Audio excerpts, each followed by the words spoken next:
पिछड़े वर्ग के इतने बड़े अपमान के संजीदा मुद्दे के ऊपर आज न्यायालय में कांग्रेस पार्टी और श्री राहुल गांधी के द्वारा जिस प्रकार का प्रदर्शन किया गया है वो दुखद है, अवांछनीय है।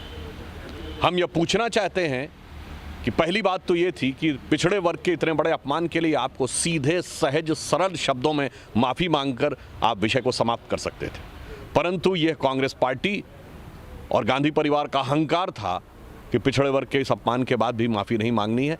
तो आज न्यायालय में आप एक सामान्य सहज रूप में जा सकते थे।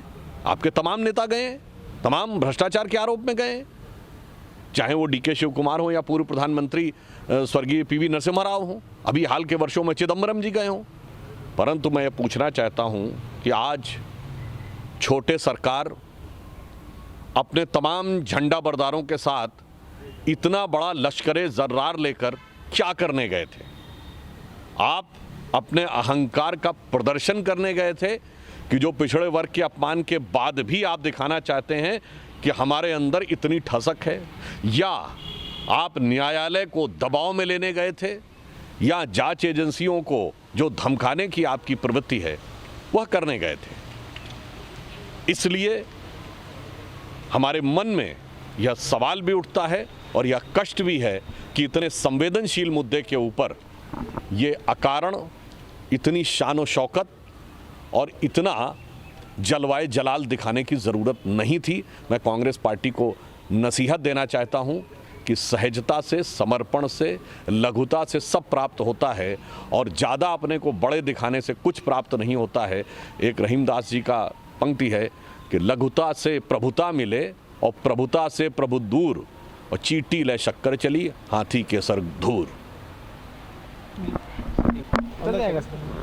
अपोजिशन पार्टीज बड़ा सवाल उठाती है, कांग्रेस भी, चाहे कॉन्स्टिट्यूशनल इंस्टीट्यूट्स हो, चाहे कोर्ट हो, सबको लेकर सवाल उठाती है। लेकिन प्रधानमंत्री जब आप एक सीबीआई के कार्यक्रम में बोल रहे थे, उन्होंने साफ कहा, एक मैसेज दिया सीबीआई अफसरों को कि जिसके खिलाफ आप लड़ रहे हो बड़े पावरफुल हैं, उन्होंने इकोसिस्टम बनाया है, आपको वो हमला करेंगे, आपने डरना नहीं है। प्रधानमंत्री का सीधा संदेश एजेंसीज के लिए। देखिए, बहुत स्पष्ट रूप से माननीय प्रधानमंत्री जी ने जो कहा है, मैं ये कहना चाहूँगा, उन्होंने बिल्कुल स्पष्ट कहा, हमारी सरकार की तरफ से पूरी तरीके से पारदर्शिता और स्वायत्तता के साथ जांच एजेंसियां काम कर रही हैं और उन्होंने साफ उनको नैतिक संबल दिया है कि डरने की ज़रूरत नहीं है। और किससे डरना? ये वो दल, वो विपक्षी दल जो जांच एजेंसियों के घेरे में कब से नहीं है, 30 सालों से। आप बताइए, 2010 का दशक हो, 2000 का दशक हो, 1990 का दशक हो, कौन सा ऐसा नेता था जो जांच एजेंसियों के घेरे में ना रहा हो और कचहरी के चक्कर न लगाता रहा हो? इन पार्टियों में से एक पार्टी का नाम मैं विपक्ष के लोगों से पूछता हूं, बता दें इनके नेता के ऊपर कभी न कभी कोई भ्रष्टाचार का आरोप पिछले 30 सालों में न चला हो, सिवाय वो नई नवेली अजब अलबेली पार्टी को छोड़ के, क्योंकि वो तो पैदा ही 2013 में हुई। देखिए, वास्तविकता में यह है कि न उनका सत्य के प्रति कोई आग्रह है, ये केवल उनके राजवंशी अहंकार का पूर्वाग्रह है और पिछड़ी जातियों के प्रति अपमान का दुराग्रह है। तो राहुल गांधी जी को सिर्फ पिछड़े वर्ग के अपमान के अपने दुराग्रह से बाहर आना चाहिए और सहजता से इस विषय पे माफ़ी मांगनी चाहिए। अगर वो नहीं कर रहे हैं तो ये सिर्फ अहंकार है और अहंकार का पूर्वाग्रह है। कोर्ट ने 13 तारीख की अगली डेट डाल दी है उनकी। देखिए, न्यायिक प्रक्रिया किस रूप में चल रही है, न्यायालय पूरी तरह स्वतंत्र है, वह कार्य कर सकता है, परंतु न्यायालय के सामने इस प्रकार का शक्ति प्रदर्शन करने का प्रयास करना मेरे ख्याल से ये नैतिक दृष्टि से भी गलत है और संवैधानिक दृष्टि से भी गलत है।